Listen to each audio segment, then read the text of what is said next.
بسم اللہ الرحمن الرحیم۔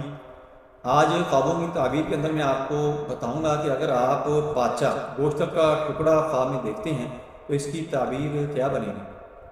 حضرت ابن سیرین رحمۃ اللہ تعالی علیہ نے فرمایا ہے کہ اگر کوئی شخص خواب میں دیکھے کہ بکری کا گوشت کا ٹکڑا کھاتا ہے تو دلیل ہے کہ جس قدر کھایا ہے اسی قدر نعمت ملے گی، اور اگر دیکھے کہ گائے کے گوشت کا ٹکڑا کھایا ہے تو دلیل ہے کہ کھانے کے مطابق اس کے لیے اس سال میں نعمت کی فراخی ہوگی۔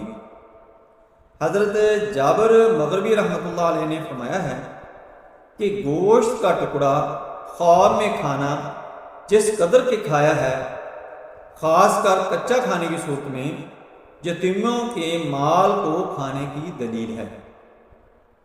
السلام علیکم ورحمۃ اللہ وبرکاتہ۔